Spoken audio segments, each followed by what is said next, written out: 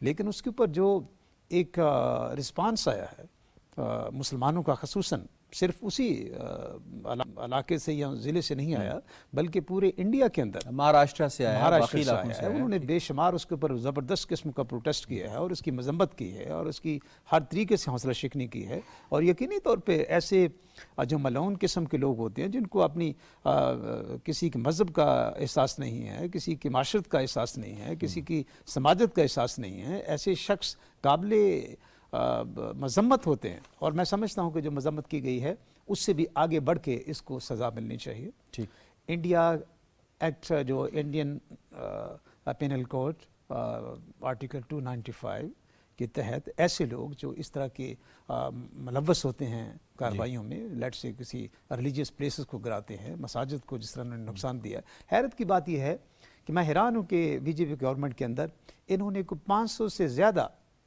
500 سے زیادہ، میں ان کی بات کر رہا ہوں، یعنی مساجد کے انہوں نے زیر کیا ہے۔ جب حکومت ہی خود گرائے گی تو اس کے اوپر پھر کیا آرٹیکل؟ اور آرٹیکل کہاں سے، مطلب میں اگر میں بات کر رہا ہوں کہ ان کے جو نیشنل کانسٹیٹیوشن ہے اس کے 295 ایکٹ کے تحت، یہ اس آرٹیکل کے تحت وہ 2 سال کی سزا اور پلس اس کو فائن یا دونوں چیزیں ہو سکتی ہیں۔ مگر یہ مسلمانوں کی بات ہے، یہ اسلام کی بات ہے، یہ پیارے پیغمبر حضرت محمد صلی اللہ علیہ وسلم کی حرمت اور شان کی بات ہے۔ یہاں پہ کوئی کمپرومائز نہیں۔ میں سمجھتا ہوں کہ دنیا بھر کے تمام قوانین اگر اس کے اوپر یکجا ہو کر بھی اس چیز کی ازالہ کرنا چاہیں تو وہ نہیں کر سکتے۔ پھر بات وہیں پہ چلی جاتی ہے کہ یقینی طور پہ جیسا کہ آپ نے فرمایا کہ ہر مسلمان کا جینا مرنا وہ شان رسالت کے ساتھ وابستہ ہے۔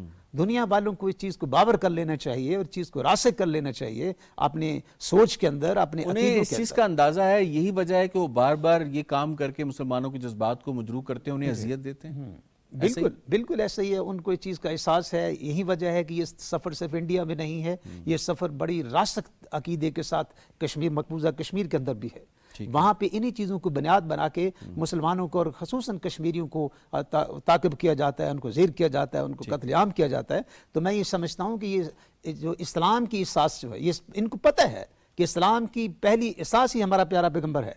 اگر اس کے اوپر اس طرح کی حرض رسائی یہ کریں گے اور اس طرح کا گستاخانہ رویہ اختیار کریں گے تو اس کے اوپر کوئی کمپرومائز نہیں۔ ٹھیک ہے عابد عباسی صاحب، ہم نے یہ دیکھا کہ جو انڈین میڈیا ہے وہ ہمیشہ جو اصل مسئلہ اور مجرم ہے اس کو نہیں پکڑتا، جبکہ اس کے ریئیکشن میں جو بات سامنے آتی ہے، جیسے کہ گستاخ رسول کی ایک ہی سزا، سر تن سے جدا کی بات، تو وہ اس چیز کو پکڑ لیتے ہیں۔